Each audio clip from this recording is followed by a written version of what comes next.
Monsieur le professeur, si on voulait brosser à grands traits votre portrait philosophique, je crois qu'on pourrait y discerner 4 thématiques, peut-être y en a-t-il d'autres, cachées, je ne sais pas, mais 4 en tout cas qui sont étroitement liées et complémentaires.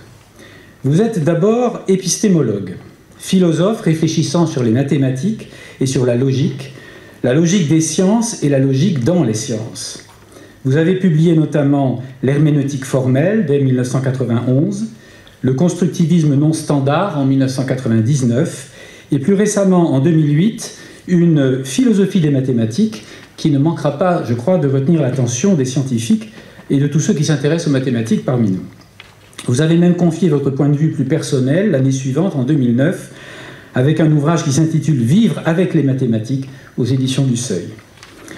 Or, chose assez rare chez les penseurs qui relèvent de l'épistémologie en France et de la philosophie qu'on appelle analytique de manière assez générale, vous êtes aussi un excellent connaisseur et un praticien de ce courant souvent opposé à la philosophie analytique, la phénoménologie.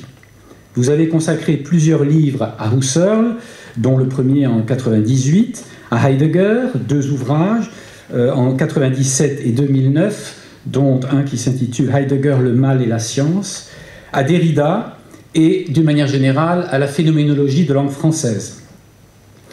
Et dans cette tradition phénoménologique, surtout, c'est à Emmanuel Lévinas, en tant que penseur de l'éthique qui prend la place de la philosophie première, et en tant que philosophe de l'autre homme, de l'altérité de l'autre homme, philosophe enraciné dans la tradition biblique et talmudique, c'est à Lévinas donc, sous cette double identité, que vous vous rattachez explicitement. Il faut rappeler au moins les 2 volumes extrêmement riches de votre Lévinas vivant, en 2011, sous le double titre « L'émotion éthique et l'humanité de l'homme », de même qu'en 2004, vous aviez publié un ouvrage d'accent lévinassien sous le titre « Talmud, science et philosophie ». Héritier donc et continuateur de Lévinas, vous êtes par conséquent un penseur de l'éthique, ce qui veut dire d'abord, au sens fondamental du mot, un philosophe qui s'efforce de penser l'action. Je me réfère par exemple à l'ouvrage de l'année 2000, « Modèles et pensées au pluriel de l'action ». Et enfin, dernière facette de ce portrait trop rapide, la critique logico-épistémologique et la recherche en éthique me semblent avoir convergé dans votre travail sous la forme du développement d'une réflexion sur le sens, sur les diverses formes de notre usage du sens, en tous les sens de ce terme, de la signification linguistique jusqu'au sens des choses et au sens du monde. Cette réflexion sur le sens, vous la nommez d'un terme neuf qui désigne probablement une discipline philosophique nouvelle, l'éthanalyse, c'est-à-dire l'analyse de l'éthos, éthos que vous entendez comme la manière pratique, concrète, dont nous avons accès au sens dans toutes les sphères de notre activité, en comprenant le sens et en répondant au sens. Quelques références simplement, trop rapides. Territoire du sens, territoire au pluriel, publié en 2007, et plus récemment, Partage au pluriel du sens, une présentation de l'éthanalyse, est un ouvrage extrêmement décisif, je crois, qui est paru aux presses universitaires de Paris-Ouest-Nanterre en 2014. J'arrête là ce portrait qu'il faudrait bien entendu compléter par d'autres éléments, mais vous le ferez sans doute. Et puisque vous avez inauguré votre cheminement de pensée par une réflexion épistémologique, en particulier sur la logique et les mathématiques, la première question sur laquelle notre académie souhaitait vous interroger, connaître votre position, portera donc sur les sciences et sur le statut public qui est le leur aujourd'hui. Et là, je me fais simplement l'écho d'une question qui a été formulée par la section des sciences de l'Académie. Cette section, en effet, s'alarme régulièrement du désintérêt croissant de la jeunesse et des responsables politiques à l'égard des sciences, et en particulier des disciplines qui reposent sur les mathématiques. Elle s'alarme aussi d'une certaine méfiance dans le grand public, illustrée par exemple récemment par les mouvements anti-vaccination, vis-à-vis des progrès scientifiques et des prolongements techniques, des progrès scientifiques, par exemple dans les sciences du vivant. Comment le philosophe que vous êtes comprend-il cette situation nouvelle? Est-ce qu'il y a des explications à ce fait et peut-être des actions à mener? Merci pour cette première question. Et c'est bien d'aborder les choses par la science, parce que la science est notre salut, notre cœur, notre point d'appui. Alors, d'abord, vis-à-vis de ce que vous évoquez, c'est-à-dire un certain désintérêt à l'égard des sciences, notamment des jeunes générations, la première chose que j'ai envie de dire, c'est simplement d'apporter mon témoignage et de vous dire comment je l'ai perçu. À vrai dire, je me souviens d'abord d'avoir grandi dans les années 60 et d'avoir assisté à une France qui était comme intégralement passionnée et amoureuse du savoir. Dans toutes les familles, on avait l'impression que les parents souhaitaient que leurs enfants fissent les plus longues études possibles. Le prestige du savoir et de la science apparaissait comme illimité, parfois même excessif, parce qu'on avait l'impression que les gens croyaient que ceux qui savaient plus qu'eux étaient des sortes de mages, ce qui est très exagéré. Mais je me souviens de cette atmosphère, et je dirais au centre de cette atmosphère, au moins dans ma perception, mais cette perception, je pense qu'elle est à la fois biaisée et juste, donc, au centre de cette célébration de la science, de cette révérence pour la science, il y avait l'engouement français pour les mathématiques, qui est une vieille chose. Si vous lisez Kuhn et sa description, c'est les méditations du philosophe américain Kuhn sur la révolution scientifique, une des versions qu'il donne de la révolution scientifique, de la circonstance qui a fait la révolution scientifique, c'est le fait que les Anglais ont accumulé toutes sortes de cahiers d'expérience, des gens comme Boyle, de façon à peu près contemporaine de Newton, à la fin du XVIIIe siècle, on fait toutes sortes d'expériences et on consignait dans des cahiers les résultats de ces expériences. Et dit Kuhn, il s'est trouvé des gens à l'école polytechnique en France pour essayer de mathématiser tout ça.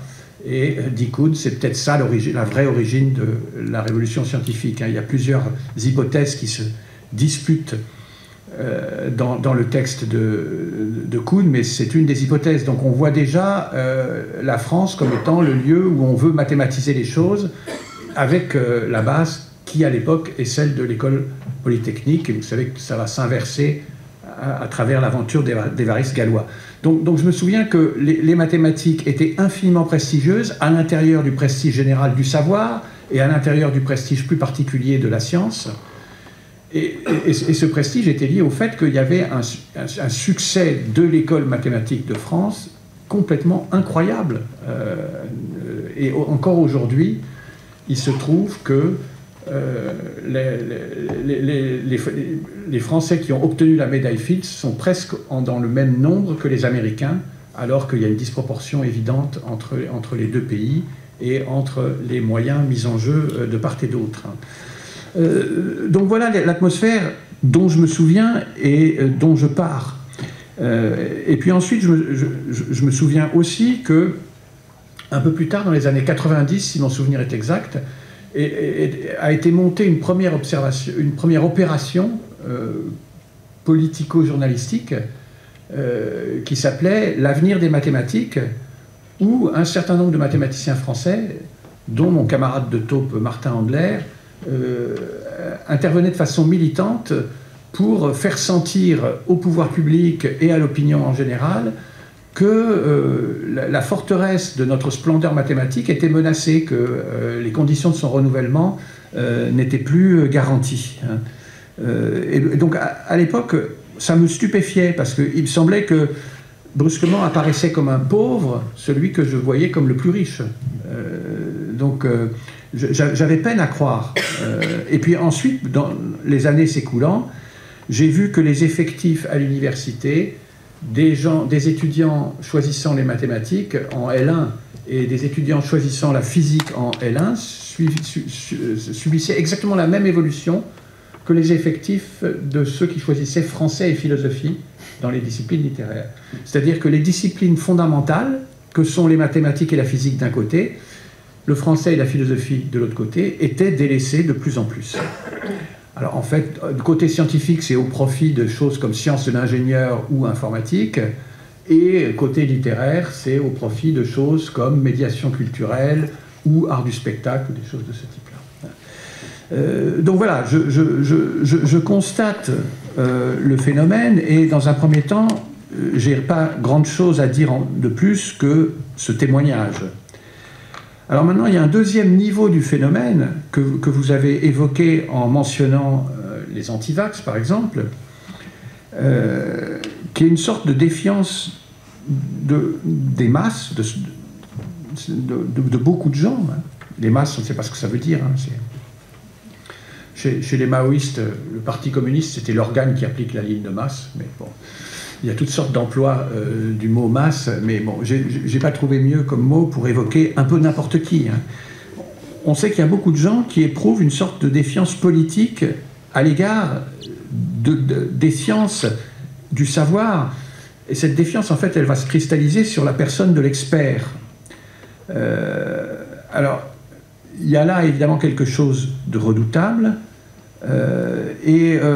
Alors, je pense que si on veut essayer d'analyser ça, ça mélange des facteurs de profondeur variable. À l'occasion de la crise de la pandémie du Covid, on a vu à quel point peu de gens comprenaient ce que c'était qu'une statistique. Une statistique est interprétée comme une prédiction certaine. Bon, et en fait, ce que c'est qu'une statistique, il faudrait creuser plus, hein, il faudrait faire la distinction entre statistique et probabilité, hein, qui est le fond extrêmement difficile de toute cette affaire. Donc ça empêche d'avoir des réactions justes au discours de la science, parce que tout simplement c'est une barrière de l'incompréhension. Si vous ne comprenez pas ce que c'est qu'une statistique et ce que c'est qu'une indication statistique, vous êtes foutu. Vous ne pouvez pas adhérer au discours qui va être déployé devant vous. Alors, donc c'est évidemment un niveau des choses, mais en fait, je crois qu'il est superficiel. Il y a un deuxième niveau qui me paraît indubitable aussi, qui est le refus de la complexité du savoir. Ça aussi, c'est le désir naturel, partageable, et sans doute qu'on le partage tous, hein, d'ailleurs, le désir d'avoir des explications simples. Non seulement on veut des explications, hein, mais on veut des explications simples. Et on sent que le savoir est infiniment compliqué et que du coup, finalement, on aura du mal à extraire une assertion absolue de la science. On comprend qu'à l'intérieur même de la science, il y a plusieurs sciences, chacune a sa juridiction, chacune, elle avance avec son assertion, et cette assertion est immédiatement relativisée à tout un protocole de construction de l'objet. Donc on sent que la complexité de la science va introduire une sorte de relativisme qui est que les vérités seront à prendre à chaque fois exactement comme elles s'annoncent, c'est-à-dire d'emblée relativisées à une formulation, à un cadre d'approche. Donc on sent que la complexité de la science va nous forcer à un relativisme, mais qui n'est pas du tout le même que le relativisme qu'on aime.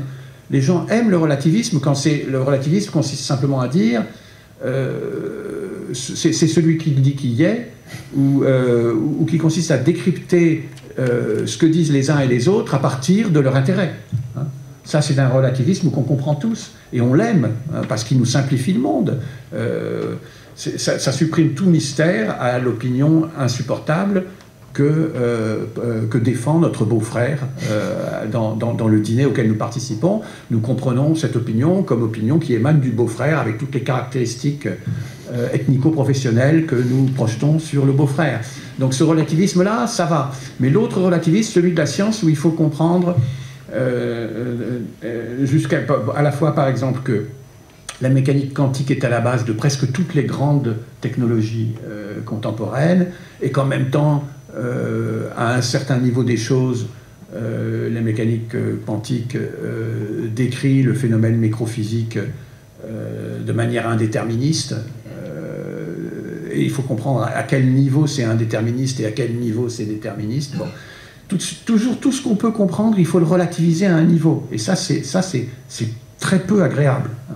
Donc on comprend bien qu'il y ait une répulsion à l'égard de cette complexité du savoir, avec cette conséquence qui est un autre relativisme que celui qu'on aime. Et troisième niveau, je pense, il me semble qu'il y a une exaspération à l'égard de l'aristocratie égalitariste de l'enseignement. Alors ça, c'est une des choses dont je suis le plus convaincu. Hein, dans un livre que j'ai publié en 2009, qui s'appelait « La gauche et l'égalité », j'ai essayé d'expliquer que le seul modèle de ce que j'appelle le principe d'égalité, dans ce livre, le principe d'égalité, c'est refuser que des gens soient relégués. Il y a sans arrêt des différenciations compétitives qui font que certains réussissent et d'autres ratent, échouent. Et donc le principe d'égalité, il demande simplement qu'on refuse cette relégation, qu'on n'accepte pas de la garder comme une sorte de destin. Donc on cherche à conjurer toute relégation, on cherche les façons pour faire revenir tous les éventuels relégués dans les compétitions où ils ont perdu dans un premier temps. Parce qu'en fait, la compétition n'est une vraie compétition que si tous les relégués reviennent tout le temps, et toujours plus forts. Et donc j'explique que l'enseignement magistral est typiquement pourvoyeur de dérelégation, typiquement égalitariste en ce sens-là, parce que vous savez, quand vous essayez de faire un enseignement magistral, que vous allez essayer de donner le savoir dans sa perfection et sa plénitude, ce qui fait qu'éventuellement l'étudiant, à l'instant où il aura reçu le message que vous avez essayé de lui transmettre, il sera votre égal et éventuellement il vous corrigera. Donc c'est un premier niveau de l'égalitarisme de l'enseignement magistral, c'est que l'étudiant est presque immédiatement l'égal du maître. Et deuxièmement, ce phénomène magistral égalitariste, il diffuse, parce que les gens qui ont reçu l'enseignement magistral, ils enseignent eux-mêmes magistralement tout autour d'eux. Et donc ce principe de l'enseignement magistral est le meilleur modèle qu'on ait de lutte contre la relégation. Donc c'est ce que j'ai essayé de dire dans ce livre, et je pense que les gens le perçoivent, mais il y a une ambivalence en France terrible que vous pouvez constater dans toutes les discussions qui naissent spontanément sur le sujet de l'éducation. Alors, il y a des tas de choses qui sont liées, les classes préparatoires, les concours, les grandes écoles, etc. En général, toutes les façons dont les affaires d'enseignement tournent à la distinction d'une aristocratie. Vous avez une partie, vous avez les gens, la plupart des gens, probablement nous-mêmes y compris, tout le monde, d'un côté redoute la constitution d'une aristocratie, qui serait l'aristocratie des méritants du savoir, parce que cette aristocratie, on a l'impression qu'elle serait insupportable, que vis-à-vis des gagnants de cette aristocratie, les perdants n'auraient plus rien, qui ferait face à un mépris illimité. Mais d'un autre côté, voir les choses de cette manière-là, c'est la dénégation de la puissance égalitariste de l'enseignement magistral que j'ai évoqué dans un premier temps. Et donc il faudrait, au contraire, souhaiter que toutes les formes aristocratiques de l'enseignement soient démocratisées, qu'on démocratise l'ambition extrême qui est gardée dans les filières de l'excellence et de l'aristocratie, si vous voulez ce mot. Donc voilà, je dirais, je n'ai pas beaucoup plus à dire, mais je dirais juste une chose, c'est que j'ai beaucoup traité de ce problème, de la possibilité que le théorique, ce que j'appelle le théorique, cesse d'être estimé dans notre société, que notre société n'adhère plus au théorique. J'ai appelé ce livre « Crépuscule du théorique, point d'interrogation ». Il est paru en 2016 aux éditions Encre Marine. Et donc je me demande si nos sociétés sont capables d'abandonner la centralité du théorique, de cesser de célébrer la grandeur du théorique, Et j'y vois un enjeu essentiel, et j'essaie de décrire cet enjeu, et je décris comment il y a quelque chose qui spontanément va dans ce sens-là dans notre monde, que j'appelle le monstre. Donc voilà, la conclusion du livre, et je ne peux pas donner mieux comme conclusion, et j'avoue que le problème dépasse mes compétences et mes capacités. Il me semble que la seule possibilité de lutter contre ça, contre la distance prise par les populations à l'égard du savoir, de la science, du théorique, la seule façon, c'est de militer pour la magistralité, militer pour l'enseignement des choses les plus difficiles de la façon la plus claire et la plus magistrale possible. Donc voilà, c'est la réponse que je donne à la fin du livre, et j'en ai pas de meilleure. Je reconnais qu'elle est... On peut la ressentir comme insuffisante, mais je pense qu'on ne peut pas faire confiance à une autorité séculière quelconque pour sauver quelque chose qui doit être quelque part de l'ordre de l'amour. Il s'agit d'aimer le théorique, d'aimer la science. Dans les sociétés contemporaines, les conditions de la production et de l'entretien de la vie sont actuellement assurées et contrôlées, évidemment, par référence au savoir scientifique. Et donc, la vie et la production sont pensées et sont gouvernées selon un certain modèle de vérité, qui est le modèle de vérité propre aux sciences positives, en particulier au sens expérimental, que ce soit dans les sciences de la nature, à commencer par la physique, la chimie, la biologie, ou dans les sciences de l'homme.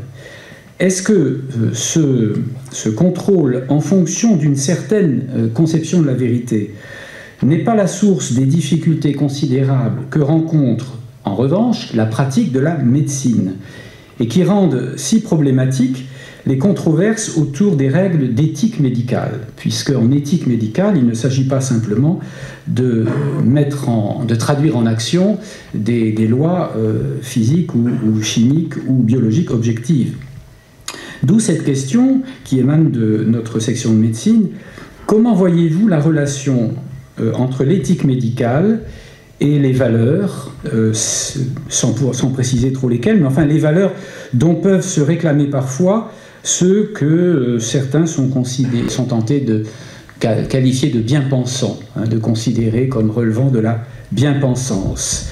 Et puis, plus généralement, y a-t-il, selon vous, des limites à mettre au pouvoir médical ?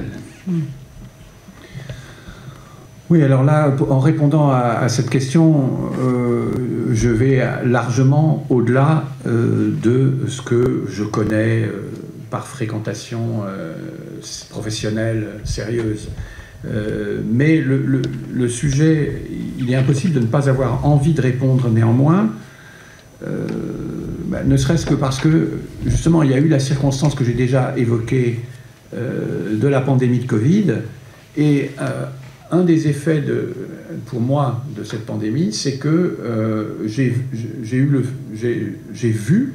senti, j'ai eu l'impression d'une sorte de révélation de la grandeur des sciences médicales, justement. C'était des choses à côté de quoi j'étais passé en raison de mon itinéraire scolaire. J'avais néanmoins un oncle qui était médecin des hôpitaux de Paris et qui essayait de me faire comprendre un peu de quoi il retournait et toute la richesse du travail qui avait lieu dans le domaine en question. Mon micro marche pas ? Non, il faut que je sois plus près, c'est ça. Mais bon, moi j'étais réticent. Vous savez, l'individualité est stupide. Elle veut pas changer, elle veut pas bouger, elle veut rien connaître de nouveau. J'ai beaucoup résisté aux fenêtres que m'ouvrait mon oncle. Mais donc là, grâce à l'exposition médiatique des spécialistes, j'ai eu l'impression brusquement d'accéder à une sorte d'évidence, de voir que c'était une science extraordinaire, extraordinaire en le sens où, au sens où elle mobilise une pluralité de niveaux. La physique, c'est quelque chose d'assez simple. Au fond, on comprend les choses en les reconstruisant. Si vous faire de la physique, c'est vous abordez les phénomènes et vous allez reconstruire un modèle. Vous imaginez mathématiquement le monde et à partir de la reconstruction mathématique du monde, vous pouvez faire des prédictions. Ce qui se passe dans les sciences médicales, pour ce que j'en perçois, est complètement du dehors, mais c'est quelque chose de beaucoup plus compliqué, qui se déroule à plusieurs niveaux, où il s'agit d'un côté d'accumuler des résultats scientifiques d'ordre chimique ou chimico-physique qui vont être les bases d'une pratique possible, mais d'un autre côté, il y a au-dessus de ça des efforts de recompréhension théorique générale que j'ai un peu rencontrés au cours des années, avec des tentatives de construction d'une biologie mathématique ou d'une neurophysiologie mathématique éventuellement. Donc ces niveaux-là existent aussi, mais ensuite finalement, tout ça baigne dans le bain d'une approche statistique justement, parce que le pragmatisme veut que notre efficacité ne peut être que statistique, étant donné qu'il y a le singulier du corps. Les procédures médicales qui sont les nôtres ne peuvent pas être des procédures qui marchent à tous les coups, mais on a une procédure qui est jugée efficace par la science médicale quand il y a certaines conditions statistiques qui sont satisfaites. Donc voilà, déjà j'ai été admiratif. Et la statistique, il y a une profondeur de la complexité mathématique de la statistique qui est très impressionnante et qui est pertinente pour la science médicale. Donc, grande admiration, venant un peu trop tard, mais très authentique. Alors, maintenant, il y a la question de l'éthique médicale. Alors ça, l'éthique médicale, alors, mon oncle m'avait mobilisé dans un comité d'éthique d'un hôpital parisien, j'ai oublié lequel c'était. Donc j'ai siégé un certain nombre de fois, mais je pense que ça ne m'a pas vraiment fait comprendre la spécificité de l'affaire de l'éthique médicale. J'ai mieux compris quand, alors ça c'est à travers les études de mon épouse, j'ai découvert la façon dont l'éthique biomédicale était devenue une thématique de la philosophie dans le monde anglophone. J'ai lu le mémoire de Master 2 de mon épouse, et les choses étaient très clairement expliquées, c'est-à-dire qu'il y a eu d'abord une enquête journalistique à charge contre la façon dont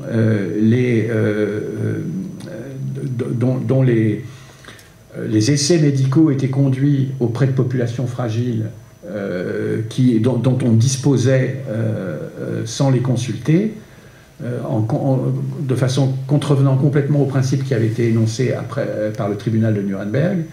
Donc il y a eu un énorme article extrêmement documenté, ça c'est typiquement américain, où il y avait la liste de tous les abus qui avaient été commis dans les explorations médicales, les essais médicaux en vue du progrès de la science. Et ça a déclenché un choc, un électrochoc, qui a fait naître une discipline à l'intérieur de la philosophie qu'on appelle l'éthique biomédicale.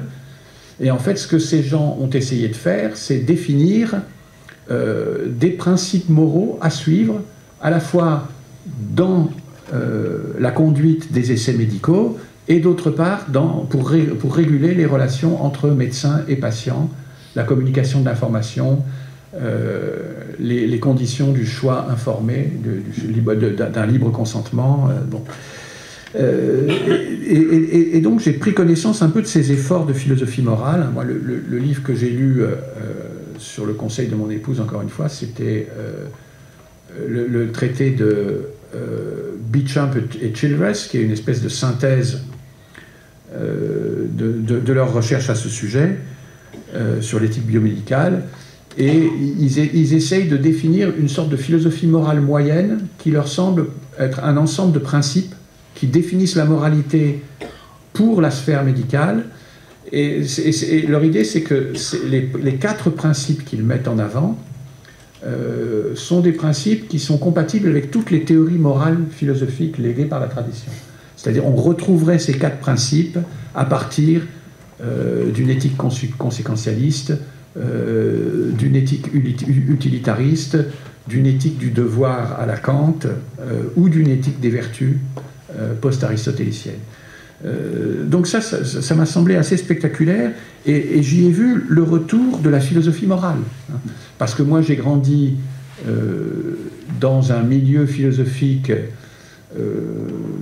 complètement pénétré de la vision marxiste, et dans la vision marxiste, on voyait le moralisme et la moralité comme étant des alibis que se donnait la conscience bourgeoise pour justifier le système, en gros. Donc prendre les choses au niveau moral et ignorer les rapports de force du politique, c'était toujours de mauvaises méthodes.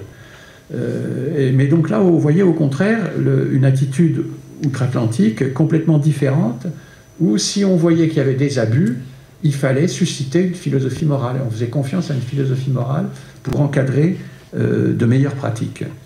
Alors, je pense que c'est très difficile en France de récupérer un regard similaire, d'une part parce qu'il y a toujours cette défiance vis-à-vis de la philosophie morale en tant que telle, et je pense que dans la question qui m'est posée sur éthique médicale et bien-pensance, c'est sous-jacent, c'est-à-dire que si une éthique médicale, en tant que discours moralisant, sera immédiatement perçue comme une bien-pensance, c'est-à-dire comme quelque chose d'inauthentique et d'inefficient, les deux, inauthentique et inefficient.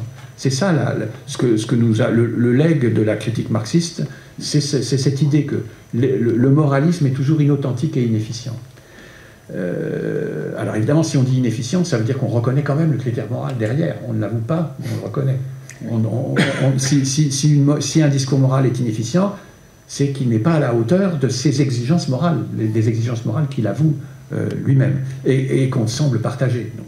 Mais c'est dissimulé dans la critique dont je parle. Donc ça, c'est un aspect. Et le deuxième aspect, qui est peut-être connexe avec le premier, c'est qu'il me semble qu'en France, plus qu'ailleurs,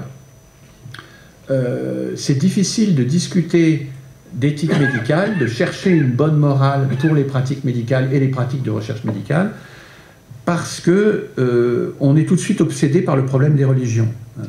Il y a une ambivalence aussi à l'égard des religions.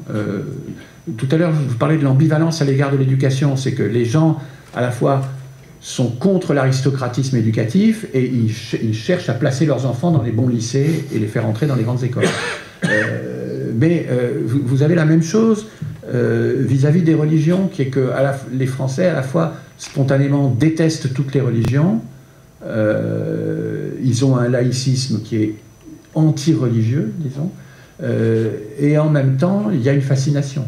Il y a l'idée que la vie droite serait la vie religieuse, que ce qu'on fait, c'est parce que ça nous est plus commode, mais qu'il faudrait être capable d'une vraie vie religieuse, et éventuellement, on va aller chercher l'accomplissement de ce qui serait une bonne vie religieuse ailleurs que dans la religion. Mais donc vous voyez, il y a cette ambivalence, et ça gêne la possibilité de traiter de l'éthique médicale, parce qu'on a l'impression que si on fait ça, on redonne du galon, on redonne du pouvoir à une hydre religieuse qu'on avait essayé de maintenir en sous-sol. Donc voilà, maintenant, le pouvoir médical, moi, je peux vous dire juste ma réaction à cette question, c'est que d'une part, je vois que la profession médicale, et ça c'est des choses qu'on trouve dans Lévinas, Jean-François Lavigne a eu raison de dire que Lévinas était mon philosophe, celui dont je tire l'essentiel de mon inspiration, et une des choses qu'il dit, c'est que le docteur est un moment de l'éthique fondamentale dans le monde humain. C'est-à-dire que l'éthique fondamentale chez Lévinas, c'est le pour autrui, c'est devant le visage d'autrui, nous apprenons que autrui est à notre charge, qu'il nous incombe. C'est une expérience, c'est un mythe ou une quasi-expérience, mais que nous ne pouvons pas contester, qui est que du visage d'autrui émane le commandement de le préserver, de le secourir, de l'écouter, de prendre soin de lui. Il est à notre charge, il nous incombe. Je suis le gardien de mon frère, comme le dit la Bible. Et donc, Lévinas reconnaît que les médecins, c'est une profession qui hérite de ça. Il y a une profession, il y a un corps de profession dont le métier est de prendre en charge autrui, de protéger autant qu'il est possible autrui de la mort par le secours médical. Donc, de ce point de vue-là, interpréter la fonction médicale dans les termes du pouvoir médical, on a l'impression que c'est horrible, parce que c'est une manière de refuser quelque chose qui, dans notre monde, est grand, et qui est l'existence d'une profession dévouée au pour autrui, justement. Après, les gens sont pas forcément, les médecins ne sont pas forcément universellement bons dans toute matière, mais ils sont professionnellement dans le pour autrui. Néanmoins, ça reste, c'est indélébile, et je pense que le serment d'Hippocrate dramatise ça. Il signale le fait que c'est une profession qui est sous une déontologie particulière. Dans le langage je dirais de la tradition à laquelle je me réfère, bizarrement, même si je suis très insuffisant par rapport à elle, les médecins ont plus de mitzvot que la plupart des gens, ils ont plus de commandements. Donc voilà, qu'on supprime la vision de cette grandeur de la profession médicale en voyant le pouvoir médical, c'est terrible. Mais d'un autre côté, je vois bien que ce qui s'appelle le grief du paternalisme dans la philosophie morale anglo-saxonne, c'est-à-dire le fait que, traditionnellement, le fait que le médecin est supposé seul sachant fait qu'il peut être dispensé de donner des explications suffisantes à son patient vis-à-vis des traitements qu'il lui donne ou des décisions qu'il prend quant aux chirurgies qu'il doit recevoir, etc. Évidemment, il y a un risque, et la déresponsabilisation du patient n'est pas quelque chose qu'on peut approuver, hein. Mais il me semble que normalement ça se résout par la communication, et une communication pédagogique, justement. Et j'en reviens à mon principe de la magistralité comme étant la grande chose égalitaire. Voilà, j'ai trop parlé à nouveau, mais je vais essayer de répondre. Non, pas du tout. C'est pour ça que nous sommes contents de vous entendre, au contraire. Alors, si nous rapprochons cette remise en question de l'hégémonie du savoir scientifique dont nous sommes partis, de son critère d'objectivité, et puis cette difficulté de déterminer une éthique fondamentale, non seulement en médecine, mais aussi dans l'industrie, dans l'exploitation des ressources naturelles, ce qui caractérise notre époque, ce sont là finalement autant de symptômes de ce que, depuis maintenant plus de 20 ans, on appelle la crise du sens. Et précisément vos travaux sur la question du sens et votre effort pour construire une pensée originale du sens nous amènent à vous poser cette nouvelle question. Est-ce que vous pourriez d'abord nous exposer un petit peu ce qui, selon vous, constitue la nature ou la caractéristique du sens sous toutes ses formes, et d'une manière générale, est-ce que le sens, ce qui peut donner sens à une pratique, à une vie, etc., est-ce que le sens relève du savoir? Et si ce n'est pas le cas, si le sens ne relève pas du savoir, de la science éventuellement, quelle serait la spécificité de ce sens qui ne serait pas fondé sur le savoir? Alors, donc, là, à la différence du cas précédent, je suis dans l'affaire dont je me suis le plus occupé au cours des dernières années. En fait, j'ai publié en 2001 un livre qui s'appelait « Sens et philosophie du sens », où je soutenais que nous n'avions toujours pas une philosophie du sens. Et ce que j'appelle une philosophie du sens, c'est une philosophie dans laquelle le sens est le principe premier. Si vous m'autorisez à parler de manière un peu cuistre, c'est une philosophie du sens avec un génitif subjectif et pas objectif. Ce n'est pas une philosophie qui traite du sens comme son objet, mais une philosophie qui émane du sens comme son sujet, en quelque sorte.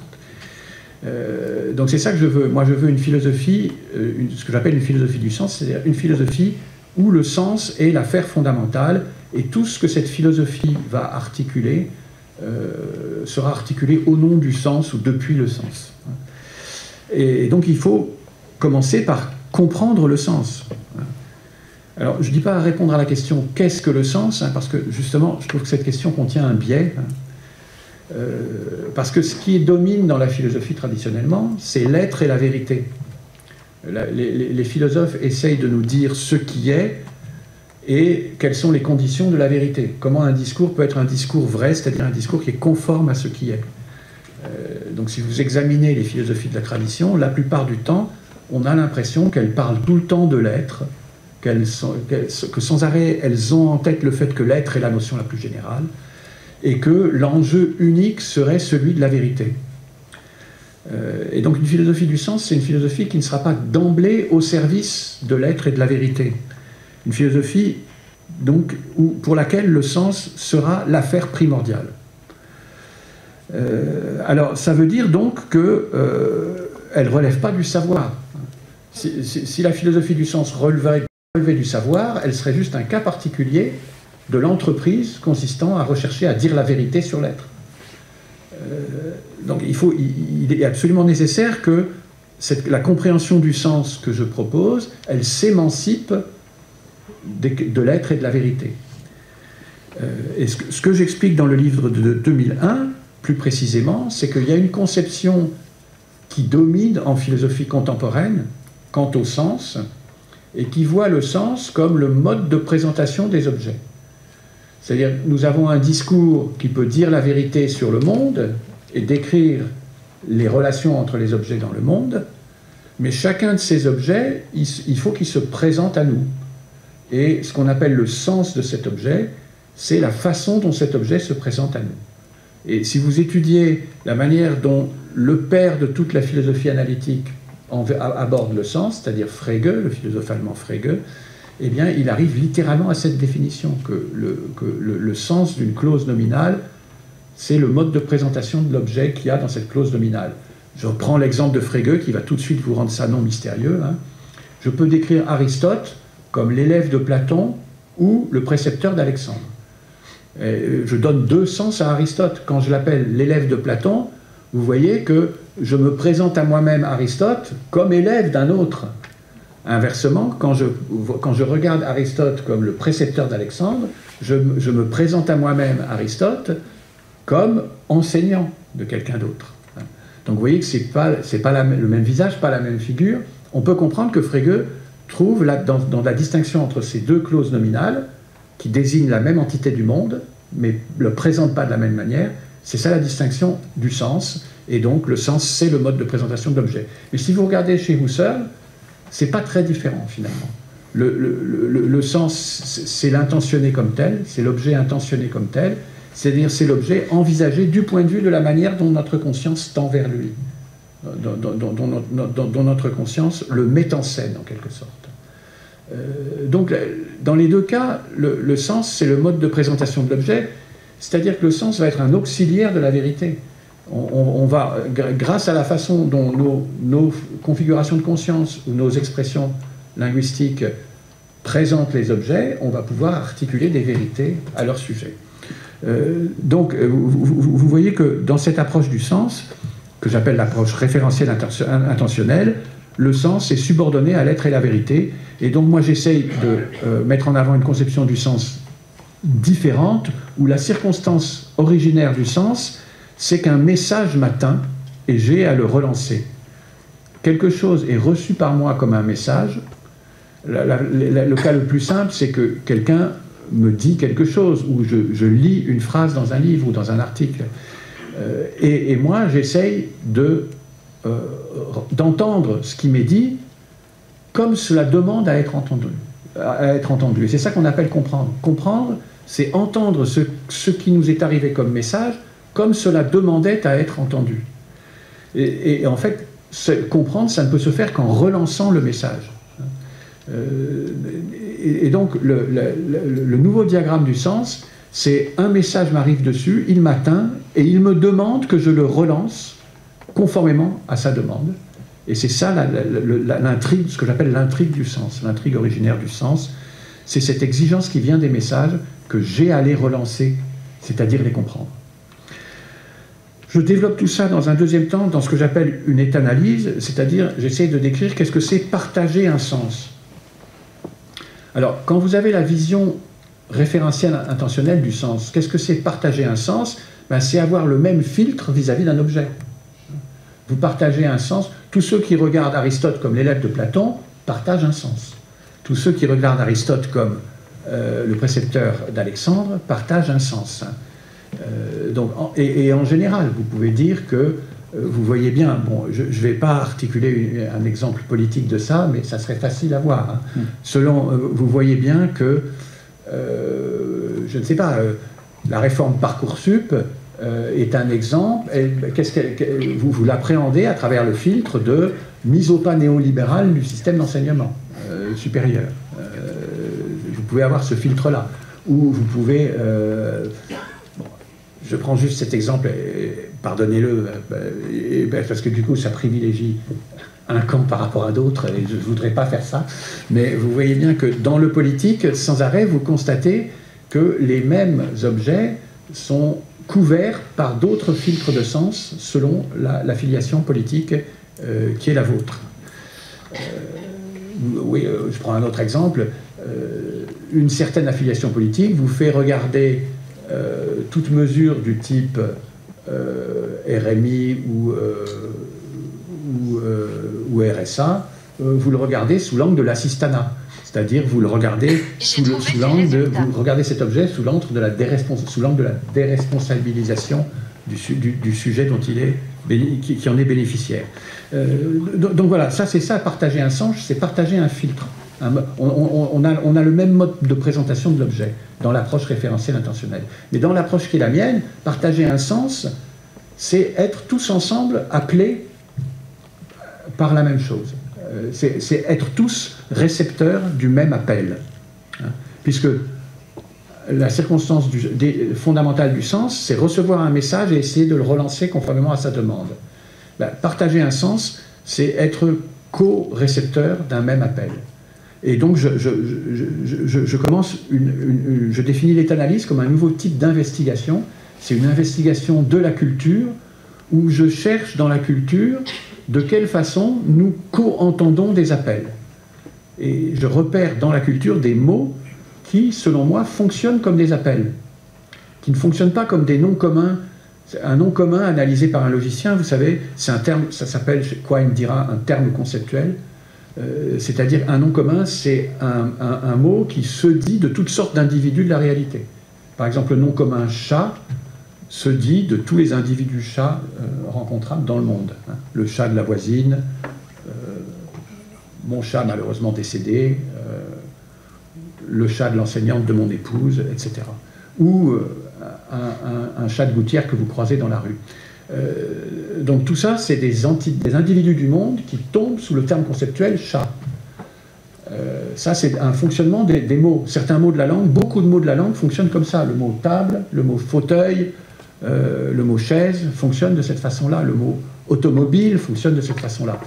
Mais je prends l'exemple du mot amour et je dis le mot amour ne fonctionne pas comme ça. Vous n'utilisez pas le nom commun amour pour rassembler les épisodes amoureux ou les objets amoureux. Hein.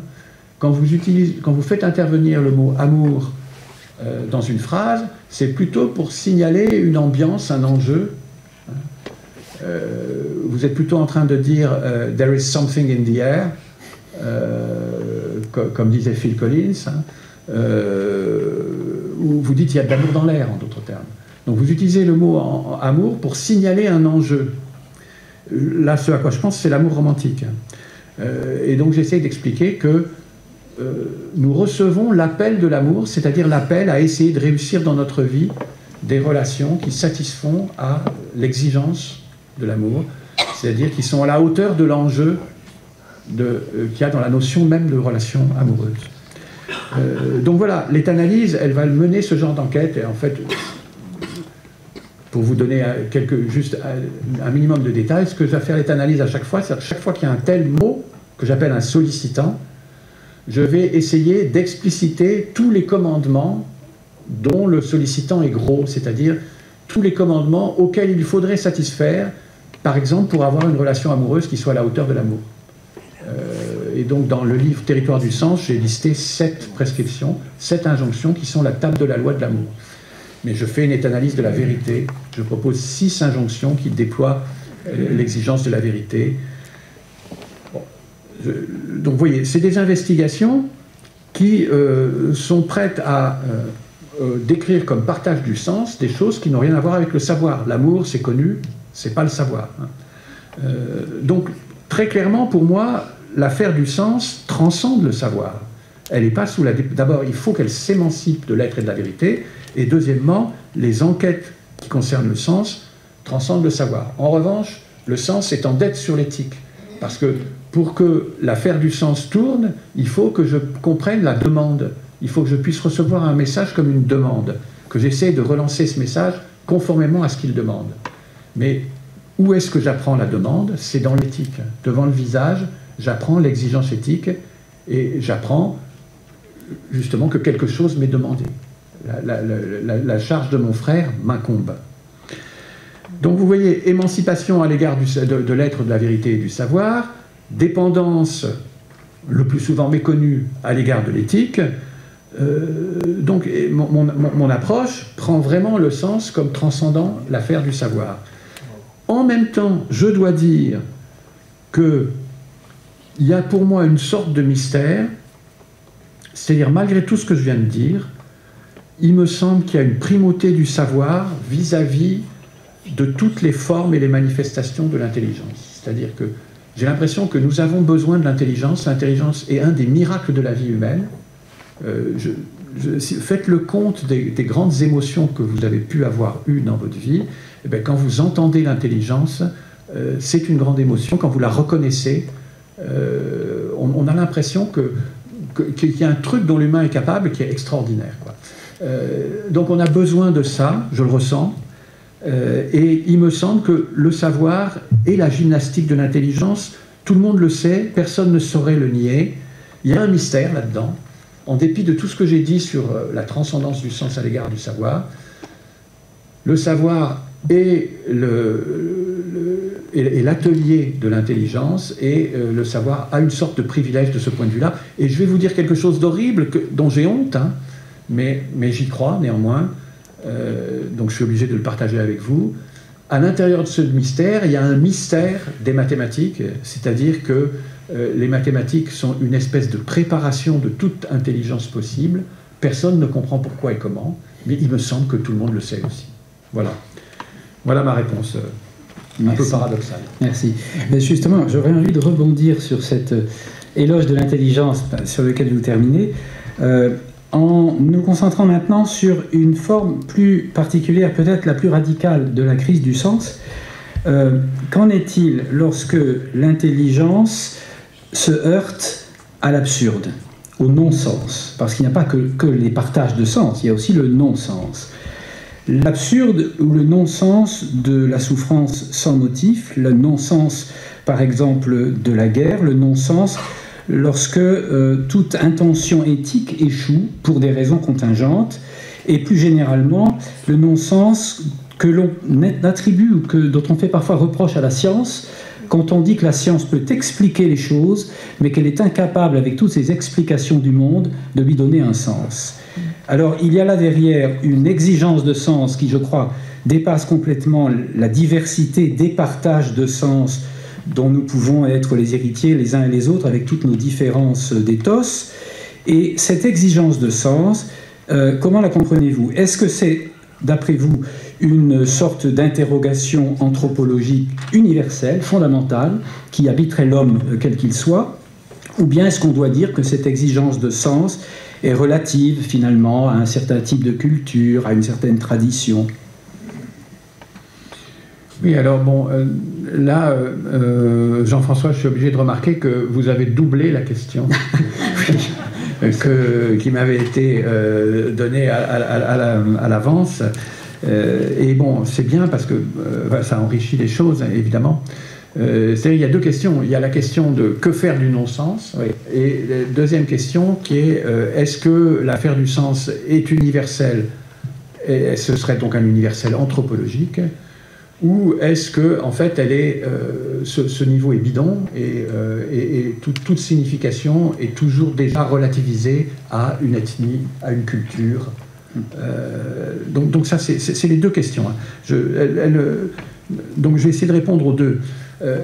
La première, la question du non-sens, je ne vais pas dire des choses décisives qui vont beaucoup changer notre impuissance.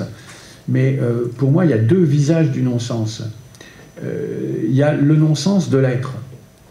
C'est-à-dire que si... moi, ça, c'est le point par où je suis profondément convaincu par Lévinas. Et je pense que c'est... On peut partager son expérience de pensée sans être lecteur de Lévinas. Hein. Dès que vous avez affaire juste à un fonctionnement, quand vous regardez les affaires du monde ou de l'humanité uniquement du point de vue du jeu des forces et des fonctionnements, vous constatez que finalement, c'est absurde. Je veux dire, que ça mène à une issue positive ou à une issue négative, c'est également absurde. Vous voyez juste du processus, les choses suivent leur cours, suivent leur loi, et elles arrivent à tel ou tel résultat, qui peut être effroyable. Si on regarde la logique écologique qui est en cours, apparemment, les perspectives sont totalement effroyables. Mais c'est l'être. Pour lui, enfin, je veux dire, pour autant que ça ait un sens de dire ça, mais ça n'en a aucun, justement, pour lui, les destructions qui se présagent sont inimportantes. Il est toujours autant l'être, il s'amuse autant, il s'ébroue autant en démolissant le monde auquel nous sommes attachés qu'en le préservant. Hein. Donc il y a ce non-sens qui est le non-sens de l'être comme processualité impossible à borner et qui se retrouve toujours, à laquelle rien n'échappe. Hein. L'être englobe tout.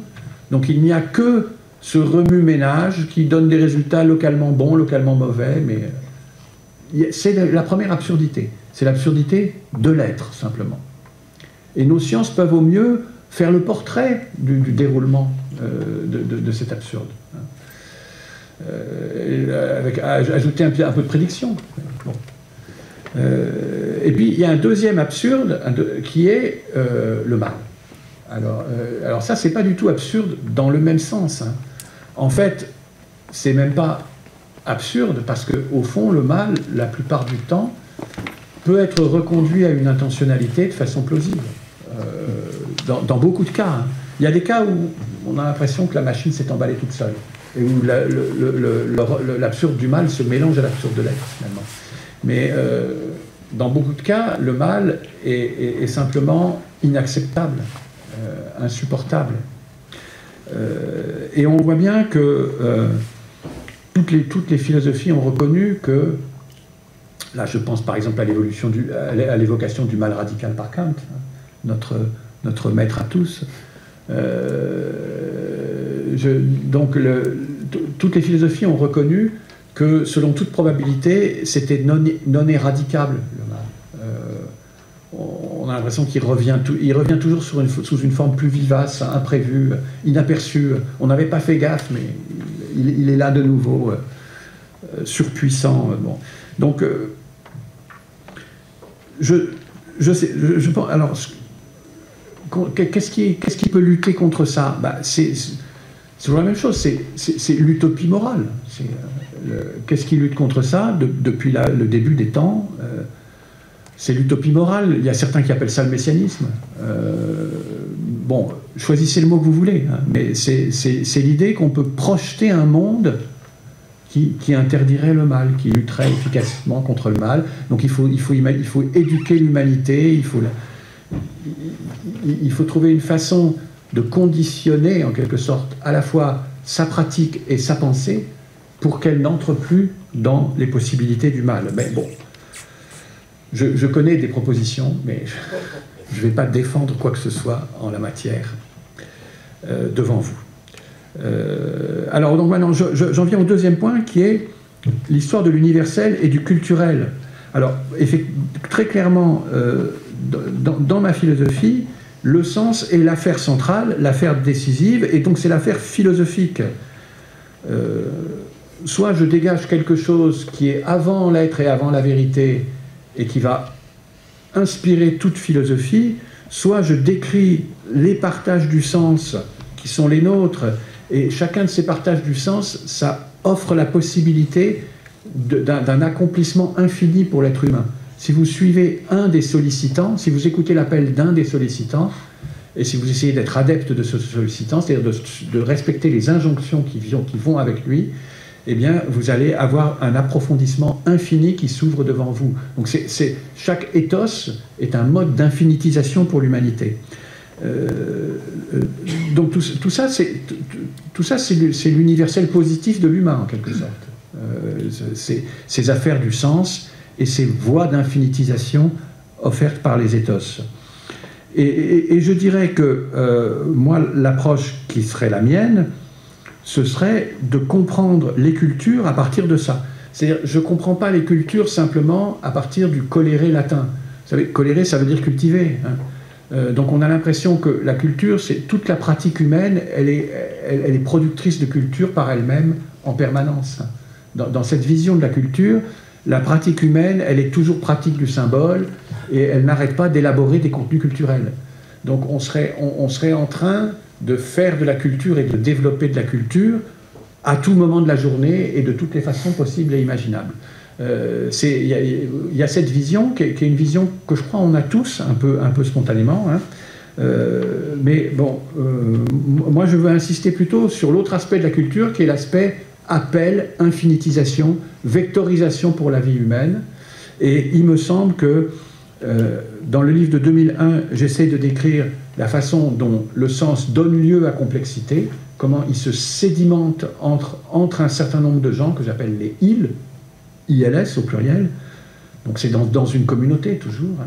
Comment le sens se sédimente et s'approfondit, hein. Et donc je comprendrais les cultures comme ça, comme des réceptacles d'un approfondissement lié lui-même à une infinitisation venant d'un sollicitant. Donc j'aurais envie de résorber la spécificité culturelle dans la strate infinitisante de la culture, plutôt que faire l'inverse, c'est-à-dire noyer la vectorisation dans les spécificités culturelles. Voilà.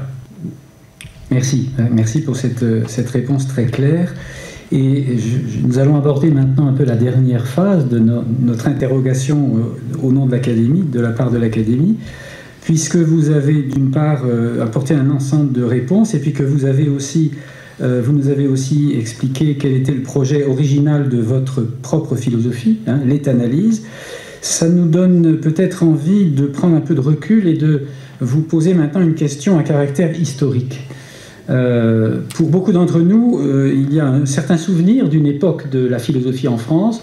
On peut dire globalement, il y a 50 ans, le paysage philosophique français était illustré par de nombreux penseurs qui avaient une notoriété, une influence bien au-delà des cercles de spécialistes de la philosophie, que l'on pense à Sartre, Althusser, Raymond Aron, Paul Ricoeur ou Lévinas, bien entendu.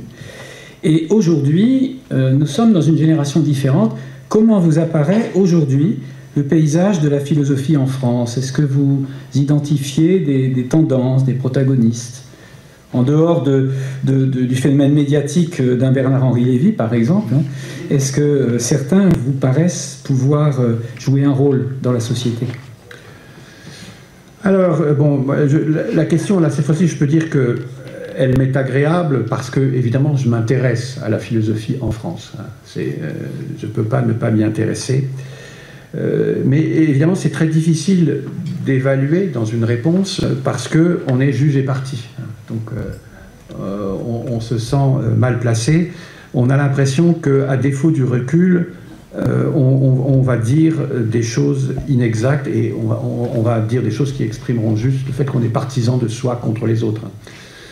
C'est mon avis et je le partage, vous connaissez la blague.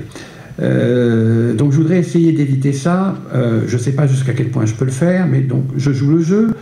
Je dirais, pour faire écho à ce que vous venez de dire, que moi j'ai vu l'évolution de la communauté philosophique française vers la professionnalisation. Quand je suis arrivé à l'université, c'est-à-dire moi en 1994, j'étais au CNRS juste avant, j'ai senti à quel point des gens qui n'étaient en accord sur pas grand-chose, ils étaient d'accord sur le fait que la philosophie était une affaire professionnelle et que ce qui tenait lieu de scientificité dans le milieu des philosophes, c'était l'histoire de la philosophie. Alors l'histoire de la philosophie est une compétence que je respecte infiniment. Je dis souvent que pour moi, ce qui est le plus extraordinaire dans la philosophie, c'est peut-être la capacité de compréhension honnête, juste et fine dont font preuve les historiens de la philosophie. Et ça, c'est quelque chose qui n'est pas courant, parce que l'attitude ordinaire des gens dans la discussion, c'est de réfuter autrui. Quand vous discutez avec quelqu'un, d'abord, ça vous agace qu'ils prennent la parole, parce que ça crée un intervalle entre les moments intéressants, c'est-à-dire les moments où vous parlez. Et deuxièmement, vous constatez qu'il dit des trucs qui ne sont pas ce que vous diriez vous, et qu'il faut démolir ces choses. Bon. Et donc l'histoire de la philosophie, c'est un exercice où vous laissez parler quelqu'un et vous le justifiez jusqu'au bout, quoi. C'est vraiment autre chose. Et j'ai toujours trouvé ça grandiose. Et c'est vrai que l'université philosophique, elle est la gardienne de ça. Mais donc, j'ai vu un milieu philosophique qui convergeait sur cette notion de scientificité, celle de l'histoire de la philosophie. Et ça faisait suite à quoi? Je crois qu'il y a eu une période dans la philosophie française, avant, qui était dominée plutôt par ce qu'on appelle la philosophie générale. Et la philosophie générale, c'est plutôt ce qu'on apprend dans les classes prépa. Il faut traiter vous avez un sujet de dissertation, et il faut réussir à structurer la question posée, alors avec un plan en 3 parties idéalement, et en faisant résonner des auteurs pertinents. Bon, enfin, il y a tout un rituel de cet exercice, hein. Mais en tout cas, c'est un exercice de philosophie générale où vous acceptez d'essayer de répondre à une question qui est une question dans le langage de tout le monde, finalement.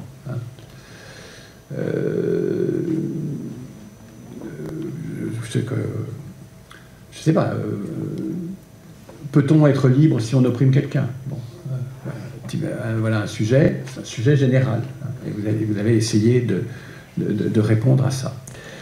Donc il y a eu un basculement, et alors, en fait, bizarrement, en y réfléchissant, j'ai réfléchi en venant à Montpellier.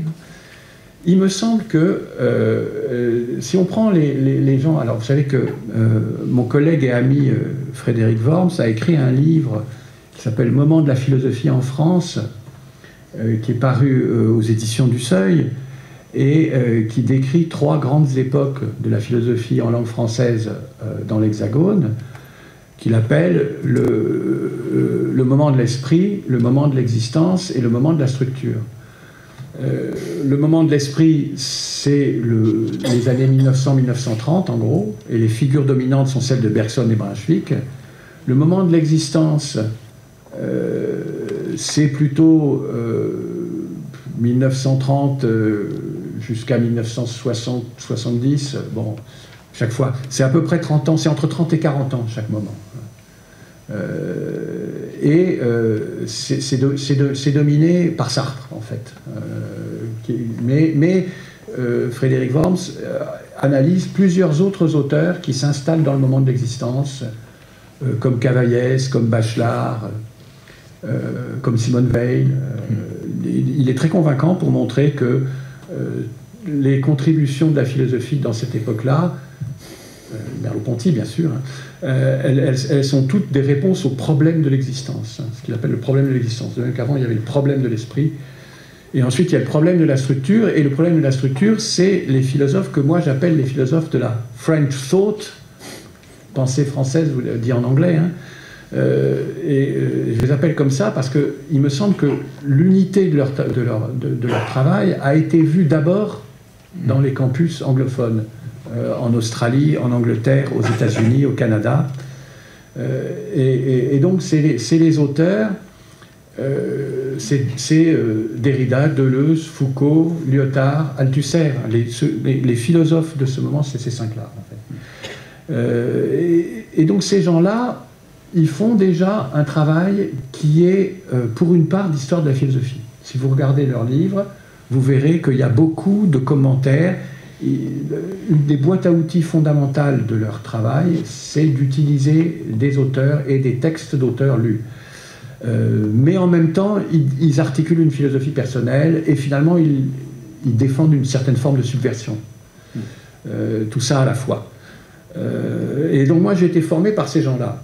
Mais après eux, on a gardé l'histoire de la philosophie, mais on a perdu le côté articulation d'une pensée personnelle et le côté présentation d'une politique. Et donc on a vu cette figure professionnelle de la philosophie, centrée sur l'histoire de la philosophie, s'affirmer de plus en plus.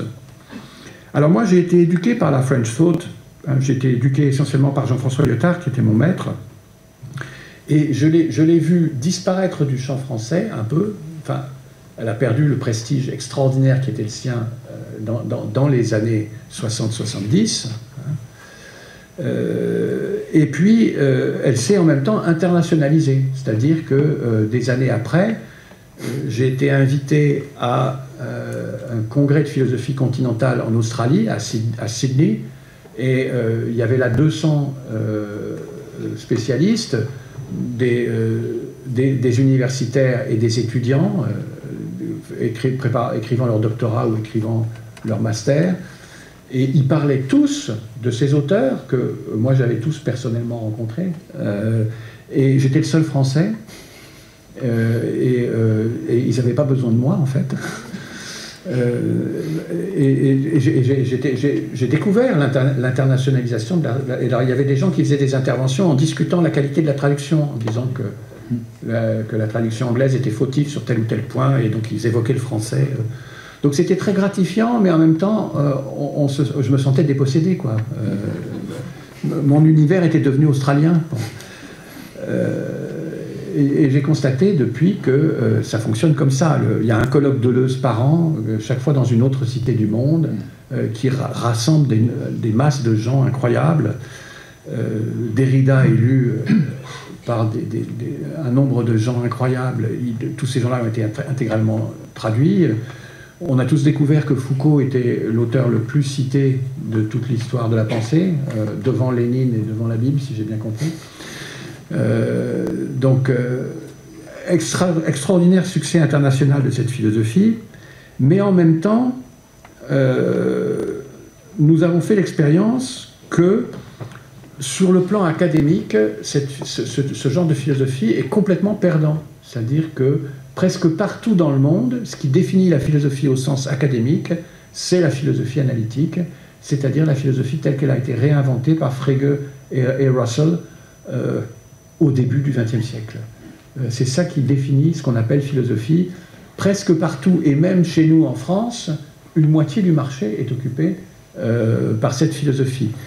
Donc, comment c'est possible que cette philosophie française des années 60-70, la French Thought, se soit à tel point internationalisée, et qu'en même temps, la partie ait été tellement perdue sur le plan académique, c'est assez difficile à comprendre. Alors, moi, j'ai écrit un peu un livre où j'essaye de discuter de ces choses-là, publié en 2016, qui s'appelle « Philosophie française et philosophie analytique au XXe siècle », qui est beaucoup construit sur une analogie entre la French Thought et la philosophie analytique des origines. Je compare ce qu'ont voulu des gens comme Deleuze, Derrida et consorts, et ce qu'ont voulu des gens comme Frege et Russell, et je détermine toutes sortes de points communs entre leurs démarches. Et puis ensuite, j'essaie de montrer pourquoi néanmoins il y a un abîme entre les deux exercices de la philosophie en question, et ils ne peuvent pas se réconcilier. Et donc j'essaie de définir un avenir pour la philosophie. Et donc moi, l'avenir pour la philosophie que je dessine, il a plusieurs composantes. C'est d'abord garder quelque chose de la French Thought, c'est-à-dire je continue à croire que quelque chose qui a été voulu par les auteurs de cette époque, il faut continuer cette voie. Ils ont voulu quelque chose qui est intéressant, qu'il faut essayer de faire vivre. Je ne rentre pas dans les détails, hein, mais il faut éviter leurs ornières. Je définis à la fois les éléments positifs qu'il faut garder d'eux et leurs ornières. Ensuite, je dis qu'il faut évidemment... La French Thought, elle a utilisé comme document rationaliste de base la grande philosophie allemande. Les auteurs, Deleuze, Derrida, Foucault, etc., Lyotard, ceux qu'ils utilisent quand ils veulent faire intervenir les axes fondamentaux de la rationalité, ils utilisent Kant, ils utilisent Husserl, ils utilisent Hegel, ils utilisent le grand rationalisme allemand.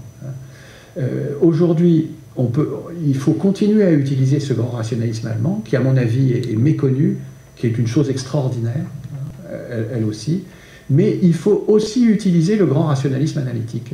C'est-à-dire il ne faut pas répugner à utiliser Quine, Davidson et quelques autres, Dummett, bon, je pourrais en citer plusieurs autres, Kripke, Putnam. Donc il faut les prendre comme, comme une boîte à outils comparable à la grande boîte à outils allemande. Ça, c'est la deuxième recommandation. La troisième recommandation, c'est qu'il faut compenser la logique par les mathématiques. La philosophie analytique telle qu'elle s'est développée dans le monde, elle donne une prévalence quasi absolue à la logique. C'est comme si le sujet de la philosophie, c'était le sujet logicien. C'est comme si la décision philosophique était toujours une décision logique. Hein.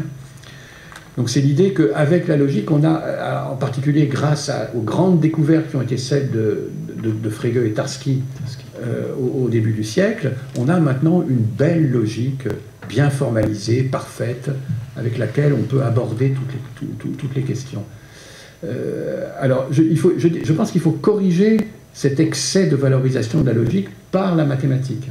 Parce que la mathématique est beaucoup plus folle, beaucoup plus compliquée, beaucoup plus diverse, et elle nous enseigne l'humilité, hein, parce que à la fois les cathédrales qui ont été bâties par la littérature mathématique contemporaine sont splendides, sont vertigineuses, et en même temps on sait que c'est trop compliqué, que ça passe, que quand on fait des maths on va se tromper, qu'on risque de ne pas comprendre, alors que la philosophie analytique, elle s'établit dans la logique comme si dans la logique on pouvait être dans une sorte de certitude, de possession de l'absolu, de possession de la décision. La mathématique nous enseigne à la fois le vent du large et l'humilité. Donc, et il faut compenser le biais politique de la génération de la Fremdtfot par Lévinas, qui à mon avis non seulement nous empêche d'entrer dans des politiques déraisonnables, mais en plus nous fait voir que le politique lui-même est susceptible d'être une forme du mal. Voilà. Donc voilà, je n'ai pas répondu à ce qui était le centre de peut-être un accent important de la question, qui était est-ce qu'on peut faire une philosophie qui soit efficace dans le monde, hein? Parce qu'en fait, c'est quelque chose sur quoi je suis sceptique. Moi, je suis un grand amoureux de la philosophie. Je trouve que c'est une chose qui donne envie de vivre chaque journée, hein, parce qu'il y a infiniment de choses à comprendre et à étudier dans la philosophie.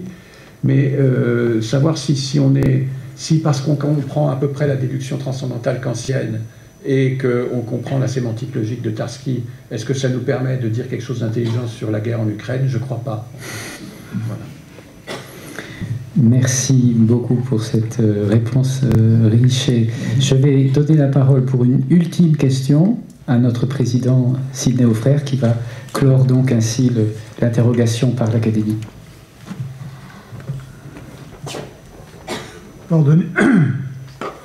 Pardonnez-moi d'avance, cher Jean-Michel Selansky, de n'avoir pas eu le temps de faire plus court. Excusez-moi, mais ça, je n'ai plus de voix. Les événements que nous traversons et l'étrange motif de dénazification invoqué pour conduire une guerre m'ont, comme bien d'autres, sidéré, ayant le sentiment d'assister à une subversion de l'histoire. En appréhender la nature obligeait à comprendre la logique des affrontements en Europe orientale, accompagnés de massacres de masse commis en symétrie par des États totalitaires. La lecture de l'ouvrage de Timothy Snyder, Terre de sang, qui déroule l'enchaînement complexe des atrocités, tant la grande famine organisée par Staline en Ukraine, que les différentes phases de la politique d'anéantissement menée par Hitler au nom du Lebensraum, a été pour moi un choc profond, une violence factuelle. Mais ce livre restait distant de la personnalité collective des victimes de ce déferlement de haine. On ne les voyait pas, ou peu. D'autres ouvrages me permirent d'accéder de plein pied au panorama d'un judaïsme d'autrefois, aux nuances multiples et colorées, vibrantes et passionnantes, d'Europe orientale, de Biélorussie et de Russie, ceux de l'Odessite Isaac Babel, Israël Joshua Singer, son frère cadet Isaac Bashevis Singer, Aaron Appelfeld, 2 prix Nobel pas moins, qui mettent en lumière les nuances d'un judaïsme dans certains cas inculqué dans la violence et la diversité des rapports à la judéité dans un monde diasporique divisé depuis Vilnius à Jérusalem.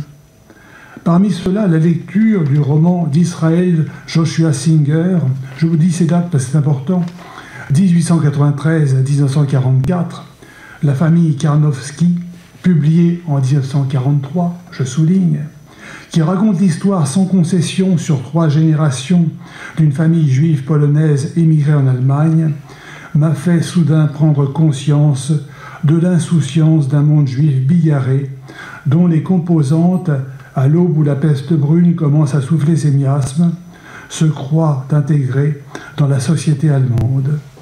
Quel que soit le rapport qu'il imagine entretenir par rapport à sa judéité, chacun est brutalement rappelé à un statut d'exclu auquel nul ne peut échapper. L'idée d'être juif chez soi, y pratiquer la prière et réfléchir en cénacle sur les commentaires de la Torah, et allemand en ville en excellant dans la langue de Goethe, s'évanouit comme une chimère. Au moment où ce rêve judéo-allemand se fracasse, le judaïsme redevient l'humanisme commun, la seule bouée morale de ce microcosme, comme le comprend un fils, médecin-major sur le front de la guerre de 14-18, devenu grand chirurgien, qui a épousé une non-juive. Il lui est interdit d'exercer. Les désaccords familiaux n'ont plus de sens devant l'adversité. Ayant abandonné la tradition et ses racines, ce fils revient vers son père, qui lui est un juif pieux. Ce dernier laisse alors échapper ces mots à l'intention de l'enfant retrouvé après des lustres de dissension familiale. Voici ce qu'il dit. « Sois fort, mon fils. Comme moi et tous les juifs de l'ancienne génération, nous sommes habitués à cela depuis toujours et nous le supportons comme des juifs. » Qu'inspire cette phrase bouleversante au philosophe, grand connaisseur du judaïsme que vous êtes? Oui, bon, je ne vais pas pouvoir vous faire une réponse vraiment satisfaisante.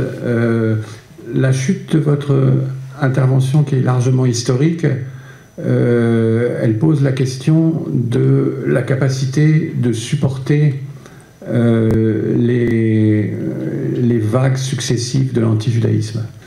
Et c'est vrai que dans le monde juif, on dit souvent que les juifs se croient à tort être habitués, qu'ils savent le coup qu'on va leur faire. Et il est arrivé plusieurs fois qu'on découvre qu'en fait on ne savait pas. Et l'exemple nazi est un exemple typique. Hein. Comme l'explique Yerushalmi dans un petit essai tout à fait passionnant, les populations juives de la diaspora s'étaient habituées à penser que les masses, le peuple était très anti-juif, mais que les dirigeants pouvaient comprendre que la contribution juive à la société était intéressante et pouvait protéger la communauté juive, ce qui s'est produit dans plusieurs cas et dans plusieurs pays. Mais justement, Hitler, c'est le renversement de cette vieille connaissance. C'est un anti-judaïsme qui n'est pas celui de la base, mais qui est craché même par le pouvoir lui-même. Ce qui n'empêche pas la base d'y adhérer éventuellement. Donc je retiens juste de votre question, je suis convaincu sur ce sujet, qui m'importe infiniment, je suis convaincu sur ce sujet qu'on ne peut pas savoir. Il peut surgir toujours une nouvelle figure, une nouvelle forme, il faut se préparer à découvrir un mode de l'horreur qui est nouveau pour nous. Donc voilà, la réponse peu satisfaisante, je l'avoue, que je peux faire. Maintenant, dans votre évocation, il y a autre chose qui est l'histoire de ce balancier entre la fidélité et l'assimilation qui est interne au monde juif. Vous avez cité quelques cas. Bon, quand on regarde les romans de Isaac Bashevis Singer, ils sont tous là-dessus, pratiquement. C'est son thème unique et permanent, et il en traite avec une finesse et une espèce de mélancolie magnifique, quoi. Bon. Donc, alors, en fait, il y a quelque chose, ça donne matière à réflexion, mais cette ambivalence, cette oscillation entre pourquoi les populations juives installées dans des pays toujours de nouveau ont envie de laisser tomber le vêtement du judaïsme et de s'associer de plein pied avec les façons de vivre des autres. Pourquoi indéfiniment aussi ils veulent revenir, ce qu'on appelle teshuva en hébreu, hein. Pourquoi il se trouve des gens pour vouloir revenir à la sagesse et à la pratique des ancêtres. Pour répondre de façon satisfaisante à ça, il faut traiter de ce que c'est que la tradition juive. Et j'ai absolument pas le temps d'en parler maintenant. Mais je peux vous signaler que j'ai publié en 2017 un petit livre aux Belles Lettres, aux éditions des Belles Lettres, qui s'appelle Le fait juif, et qui est ma tentative la plus récente pour raconter ça de façon totalement compréhensible à n'importe qui. Voilà. Merci infiniment. Merci.